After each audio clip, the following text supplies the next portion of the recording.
नमस्कार दर्शकों, आपका स्वागत है मेरे चैनल वंडर ऑफ एस्ट्रोलॉजी में।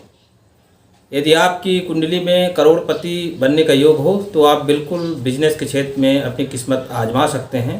वैसे हमारे देश की जो रीढ़ कही जाती है मध्यम वर्ग, उनके अंदर एक असुरक्षा की भावना रहती है, इसलिए अपने बच्चों को वो इस ओर प्रेरित नहीं करते हैं व्यवसाय की ओर। ज़्यादातर यही प्रयास करते हैं कि नौकरी की ओर जाएं, लेकिन ऐसा नहीं है।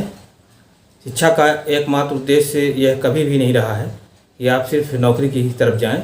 अगर आपकी कुंडली में धनवान बनने के योग, करोड़पति बनने के योग हैं तो आप बिजनेस के क्षेत्र में बिल्कुल भी जा सकते हैं। और आज मैं इसी विषय को लेकर के आपके समक्ष उपस्थित हुआ हूं और इसे मैं आपको 2-3 उदाहरणों से समझाने का प्रयास करूंगा।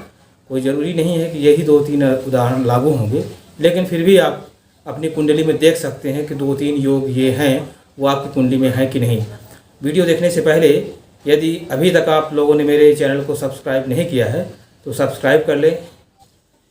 ये देखिए, यहाँ पर मैंने करोड़पति बनने के कुछ योग बताए हैं। और भी बहुत सारे योग हैं, लेकिन ये महत्वपूर्ण योग हैं। इनमें पहला योग है चंद्र मंगल योग, जिसे कि लक्ष्मी योग के नाम से भी जाना जाता है। यह योग चंद्रमा और मंगल की युति के फलस्वरूप बनता है। तो आप देखिए, ये कुंडली है, ये चंद्र मंगल का योग है। यहाँ पहले भाव में चंद्र मंगल का योग यदि पहले भाव में, दूसरे भाव में, 5वें भाव में, 9वें भाव में और 11वें भाव में बने तो ऐसा जातक के करोड़पति बनने की प्रबल संभावना होती है। दूसरा योग है यहाँ पर महालक्ष्मी योग। महालक्ष्मी योग कब बनता है?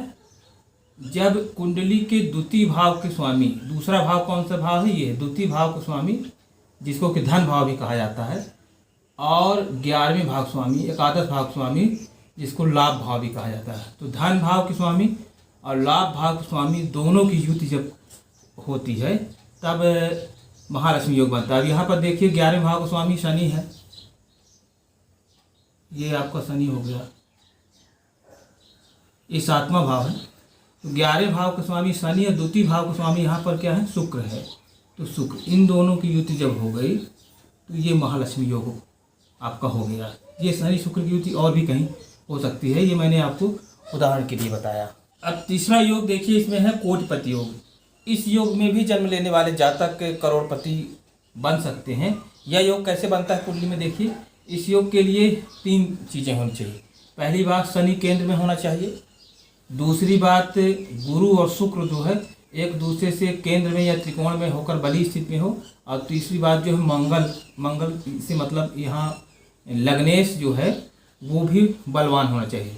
देखिए, यहाँ पर तीनों चीज़ें आपको मैं बताता हूँ। पहली बात, शनि केंद्र में होना चाहिए। तो शनि देखिए केंद्रगत है, 7वें भाव में है।